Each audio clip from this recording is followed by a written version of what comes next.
Had a good bit of attrition in this race. Eric McClure, Blaney, Burton, Villeneuve, Murray, Stan Barrett, Dario. A lot of cars out. Yeah, we actually don't have really 18 cars left in this race. Because of all the oil that was dropped by Carpentier's engine, you saw that oil cooler leaking as he came all the way around.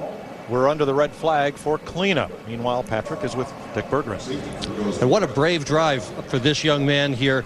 His first ever start of the big super speedway at Daytona.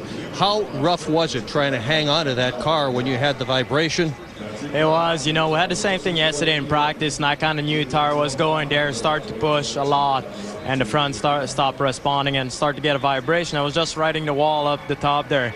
Hit it a few times in the last 4 or 5 laps, and I was hoping that it was going to last to the end, but it did not. Did you know disaster was imminent, and if so, where did you get the courage to keep your leg in that thing? Yeah, I just thought, you know, I'll stick as close to the wall as I can so the hit won't be as hard if it fails, but you know, it's too bad. The Valvoline number 10 was so good. The car was good, and I had a lot of help. Robbie Gordon was coming down to help me there at the end, but I had so much push, I just couldn't keep up with the guys, and I was hoping to do a couple more laps, but didn't last all the way to the end. But we'll keep working, you know, we'll go back to Fontana, and we'll keep digging. You did a nice job today. We'll see you next week. Steve?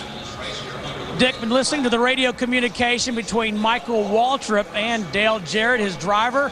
And I'll paraphrase here, but Michael told Dale, listen, we have got your back. Nobody is going past me and David. Wow. Well, that's pretty strong. And right now, the way they'll line up for this 2-lap shootout, David Ruderman in the 00 car is in 10th, and John Andretti in the 34 car, one of the cars that came to pit road, will line up 14th. Ken Schrader is actually going to be about the last car back in 18th in the 49.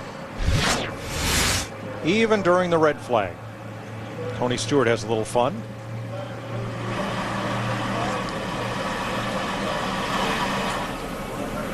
What's happening? Not really. We'll see. We'll see. Brett Bodine, former driver, driving the pace car, having a word with Tony. Here's Matt.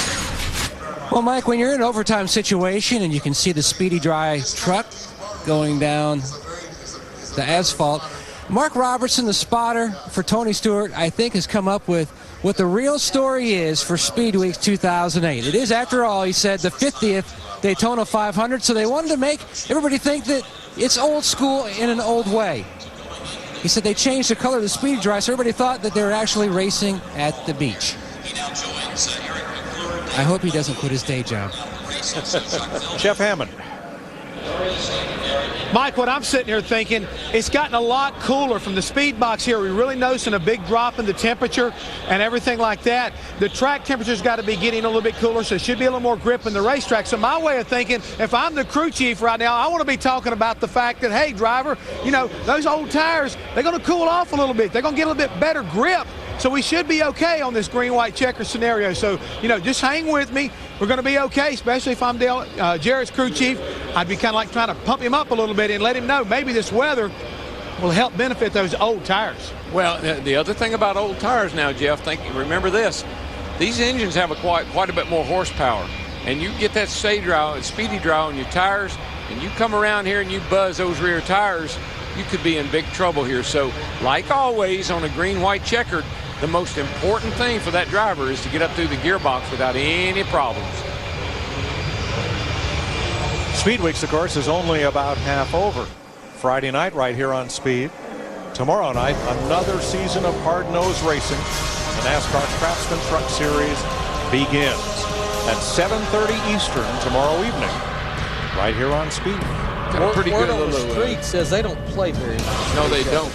We've got a pretty good little old trackside coming up, too. Yes, we do. So if you want to see some of the legends of the sport, really? Might want to tune in. Who are you going to have on? Let's see. We got Buddy Baker. Cale Yarborough. Cale's coming to town. Pete Hamilton. Pete and I think Marvin Panch. Wow. I think Freddie Lorenzo. And even Fred. You know what? I'd buy a ticket to see that. It should be good. And you don't have to buy a ticket. Just come out there or tune in to Speed. Come hang with us. Dick Berggren.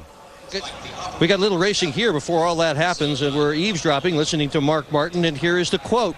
Tell that 44 Dale Jarrett to stay with us. We'll work really good together. Two veterans looking forward to hooking up together. See if one of them can win this thing. I don't think there's anybody out there that isn't willing to help Dale Jarrett get in this 500. Particularly, we all know that Dale's not going to be back here. This is his last one. And he's a 3-time winner. We'd all like to see him finish up his career here at Daytona with a good run. I think a lot of that's respect for Dale and for the entire Jarrett family. They've meant so much to this sport ever since its formative years. Dale's dad, Ned, a 2-time champion. Dale's a champion of the series and 3-time winner of the 500. He's going to drive 5 races and then hop out of the car, go up into the television booth. Here's Steve. Mike, add Kevin Harvick to the list of those willing to help Dale Jarrett. That got relayed to Dale Jarrett, and Dale said, well, tell him thank you. I'll talk nicely about him on TV if I make it. Method to the madness. Thank you, Steve. I knew there was more to this story. Sounds like a lot of lobbying going on down there. It does. That's kind of cool, really. I mean, last year, even Kevin Harvick said, oh my gosh, I beat Mark Martin. Everybody's going to hate me. You know, Kevin was doing what he had to do. Try to get to the finish line first, and did. Won the Daytona 500. But fellas like Dale Jarrett and Mark Martin, for what they've done in this sport and the way they've conducted themselves on and off the track, have just earned the respect of everybody in that garage area and everybody in that lineup right there. And this is not like they got their hand out expecting anything. This is people coming. They're not going to people and saying, will you help me?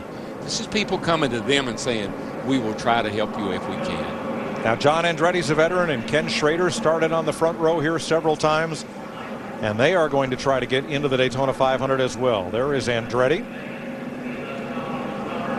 who in the preseason didn't have a ride for the Daytona 500. And John's won here before. He won the 4th of July race here several years ago, driving for Cale Yarborough. And there's your leader, Tony Stewart, trying to get Toyota's first checkered flag in the Sprint Cup Series.